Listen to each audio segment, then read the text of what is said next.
6 dead, 7 injured in Akure-Ijesha road accident. Trade Union Congress tackles Ngige. Nigeria Labour Congress gives 2-week ultimatum to the federal government over fuel electricity hikes. In international news, southern United States battered by Hurricane Sally. And in sport, Neymar banned for 2 games, LFP to investigate racism accusation.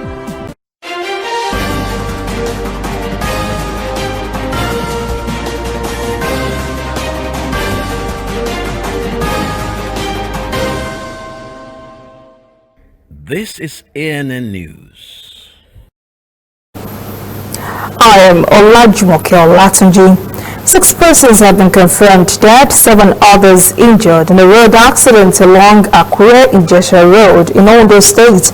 The Federal Road Safety Corps Ondo State Command says the accident occurred on Wednesday evening involving 3 vehicles at Ilara Mokin in a federal local government area of the state. Command spokesperson Omotola Ogunbanwo attributed the causes of the accident to loss of control and wrong overtaking on the part of the drivers. Ogunbanwo says the victims were taken to the general hospital in Igbalaoke while corpses were deposited at the hospital's morgue. The Nigeria Center for Disease Control has posted on its Twitter page that the nation recorded 126 new COVID-19 cases on Wednesday evening. The new cases brings the total infections in the country to 56,604. 17 states and the Federal Capital Territory made up the new figures. FCT recorded 37, Lagos topped 27, Plateau State touts 16. 14 states recorded cases in single digits. And CDC also confirmed 3 deaths, bringing the total number of fatalities to 1,091. Governor Nasir El-Rufai has signed into law the Kaduna State Penal Code, Law 2020, that updates the penalties for the offense of a rape of a child. Now, punishments for the offense is surgical castration for male and bilateral sapectomy for female convicts of child rape and death. In addition, such convicts will be listed in the sex offenders registers to be published by the Attorney General of the state. The law also introduces stricter punishments than the previous law, which carried a maximum penalty of 21 years imprisonment for the rape of an adult and life imprisonment for the rape of a child. The Nigeria Labour Congress, NLC, has now issued a 2-week ultimatum to the federal government to reverse the recent hikes in electricity tariff and petrol pump price. The union says there will be grave consequences if the federal government fails to reverse the increases. In a communique read by NLC President Ayuba Waba, the body says the ultimatum takes immediate effect and that at its expiration, NLC would mobilize its members for nationwide civil unrest.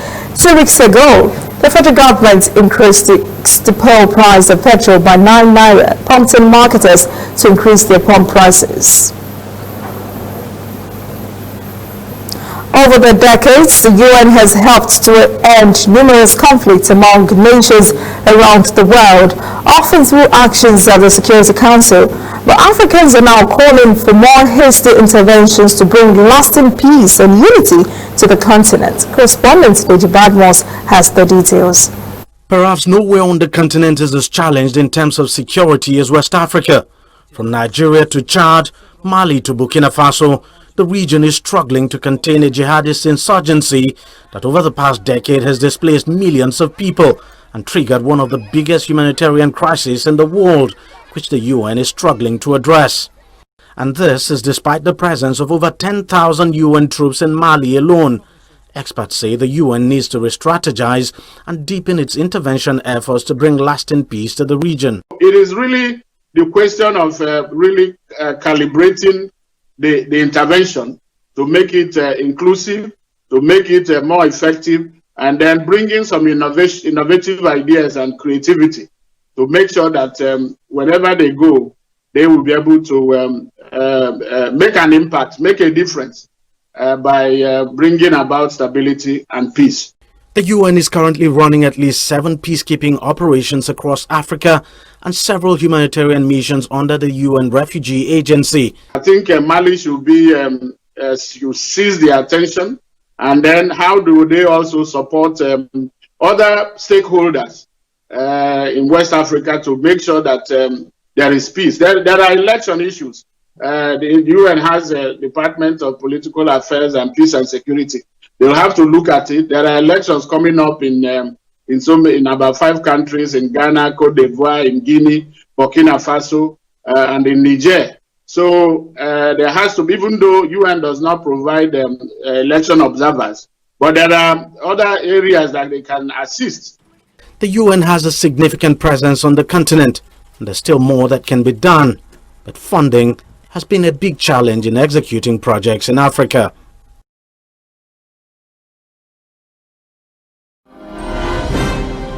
Coming up, African stories. Ethiopia's Grand Renaissance Dam helps reduce flooding losses in downstream countries.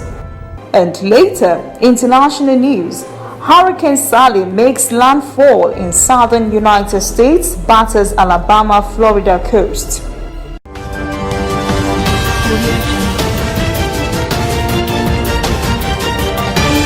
You are watching ANN. Somewhere in the world, every second of the day, news is happening.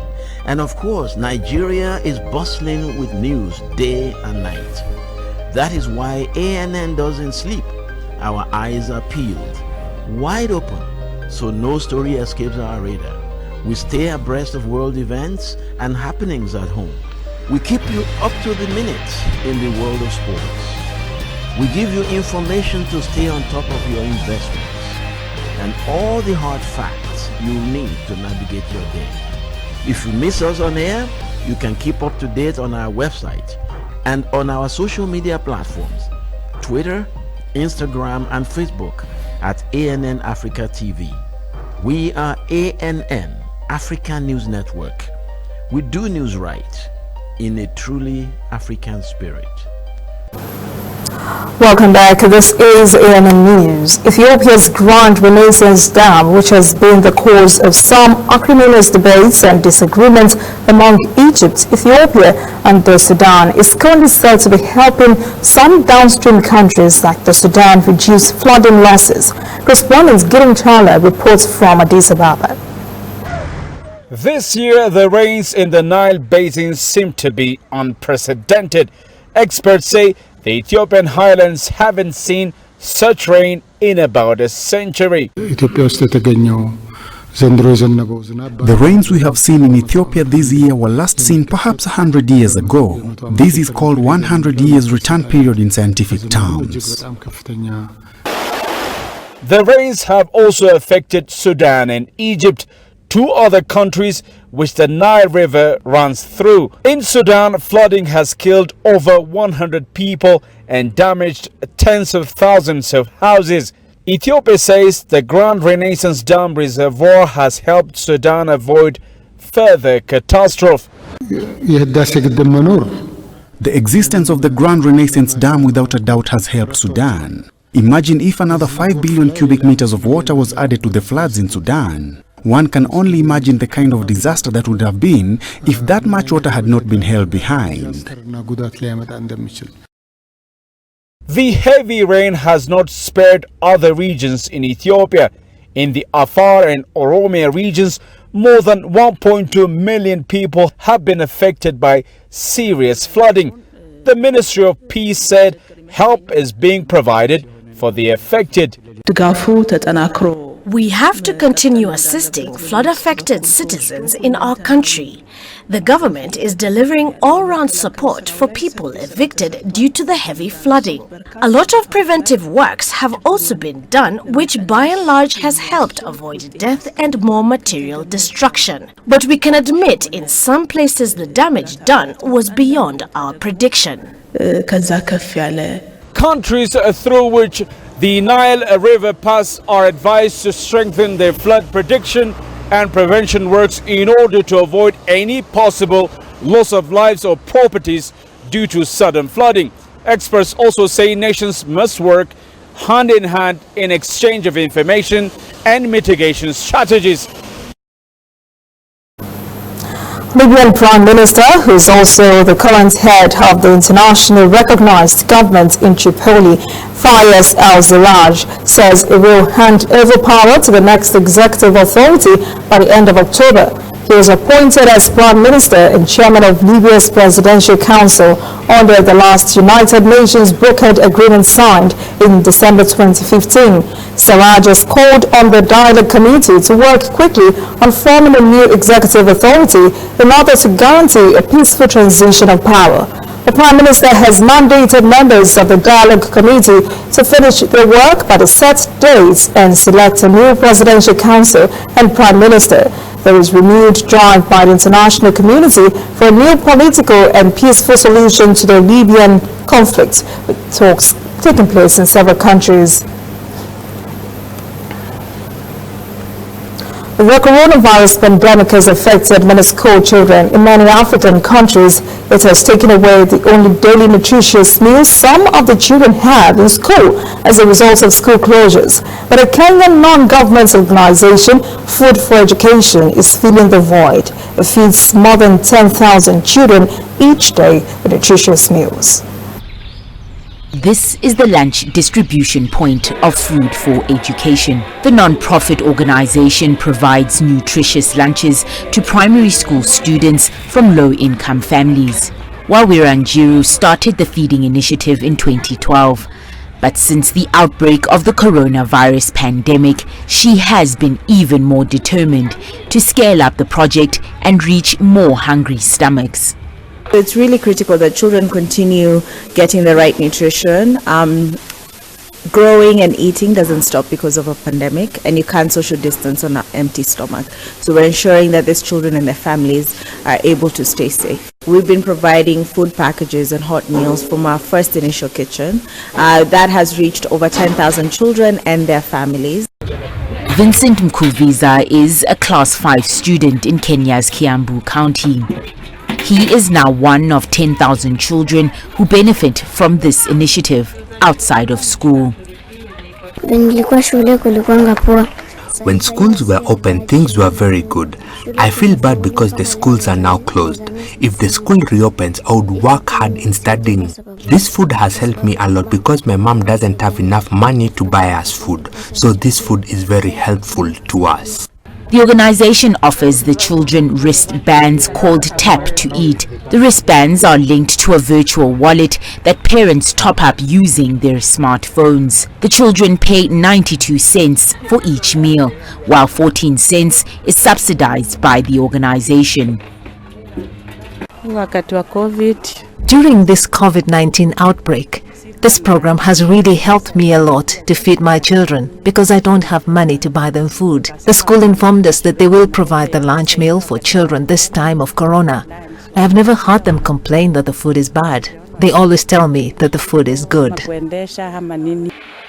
Recently, Food for Education launched their second central kitchen, which has the capacity of providing 1,000 meals on a daily basis. We're looking at building another kitchen that will feed 50,000 kids with a goal of reaching 1 million kids a day by 2025. So our expectation is that we continue to grow and continue to feed more kids, building more central kitchens like this, using technology to be able to feed the future of Kenya and of Africa. Hopefully, once schools reopen, they will be able to enroll more children.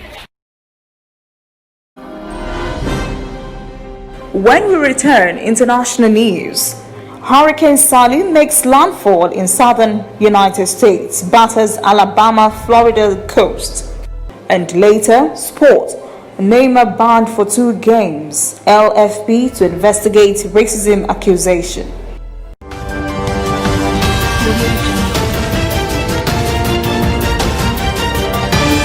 You are watching ANN.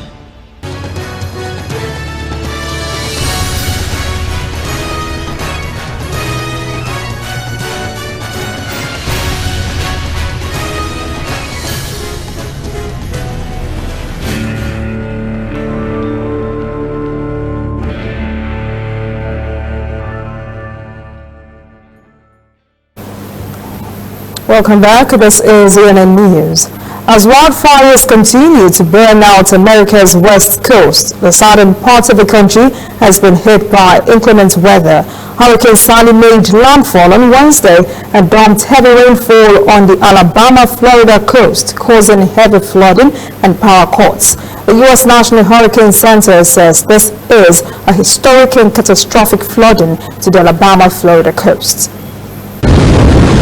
Sally uprooted trees, flooded streets, and left hundreds of thousands of people without power on the Alabama-Florida coast Wednesday. Sally made landfall as a Category 2 hurricane, bringing winds of up to 105 miles per hour, but was downgraded in the afternoon to a tropical storm with maximum sustained winds of 70 miles per hour. The National Hurricane Center said the storm brought, quote, historic and catastrophic flooding, as some parts of the Gulf Coast were inundated with more than 18 inches of rain over a 24-hour period, and the rain was not expected to stop anytime soon. Gulf Shore, Alabama resident Logan Estill said he rode out the storm.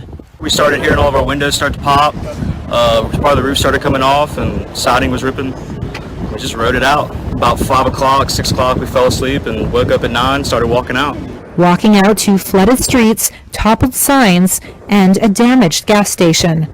A section of the pier at Gulf Shore State Park was ripped in half.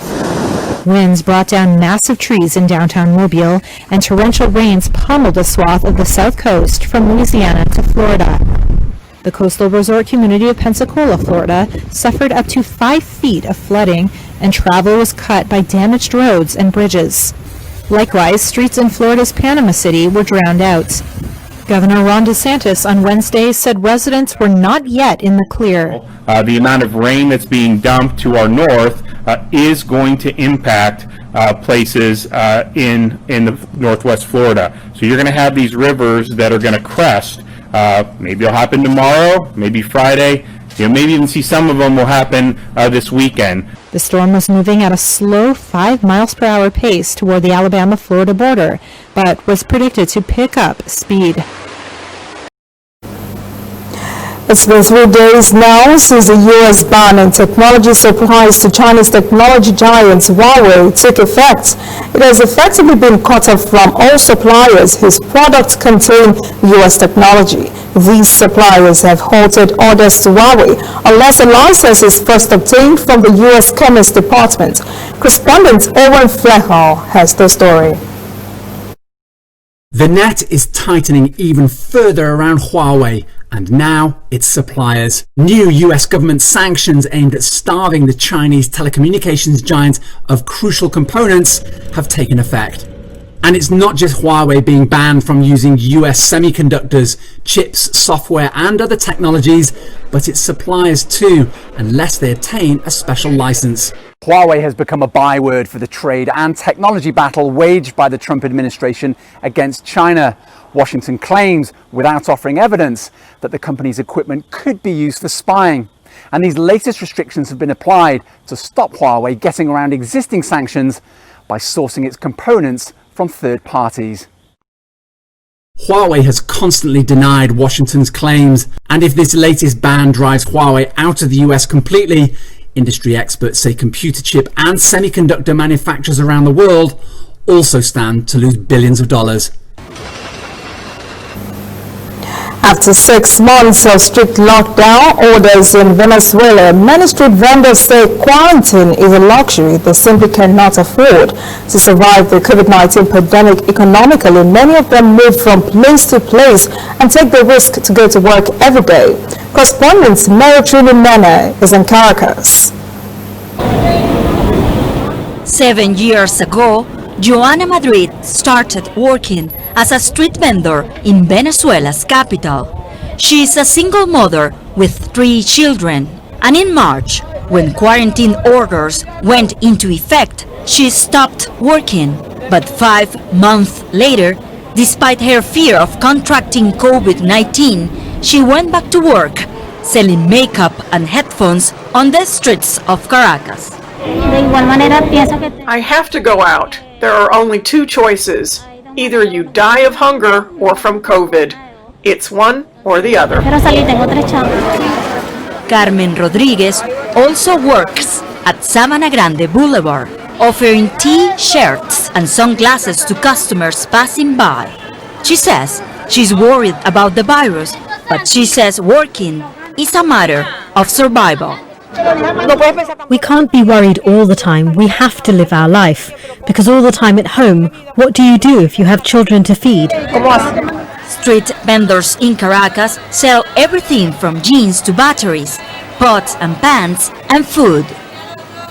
The informal market is growing. We're talking about 60% of the workforce in the informal market in Venezuela. Most of them move from the formal sector in order to keep profitable. Venezuela has implemented a one-week on, one-week off system for businesses to open. But that is not easy to enforce with street vendors. Many of them move from place to place and take the risk to go to work every day. For millions of Venezuelans who work in the informal sector, any day they cannot sell merchandise in the street is a day they take no money home. With minimum wage now less than $2 a month, street vending is a lifeline.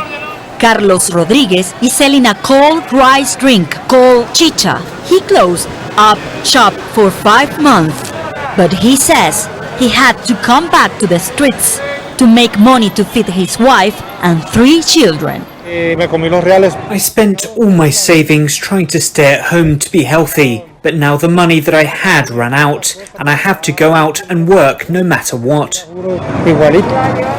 The pandemic hit Venezuela as it was already experiencing an economic crisis. As cases of COVID-19 continue to rise in the country, many Venezuelans are choosing to go out to work in defiance of the quarantine. A day's work can make the difference between having food at home or not being able to eat. Up next, sport.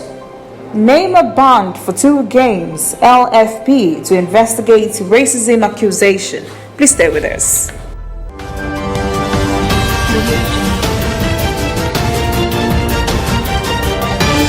You are watching ANN. Somewhere in the world, every second of the day, news is happening. And of course, Nigeria is bustling with news day and night. That is why ANN doesn't sleep. Our eyes are peeled, wide open, so no story escapes our radar. We stay abreast of world events and happenings at home. We keep you up to the minute in the world of sports.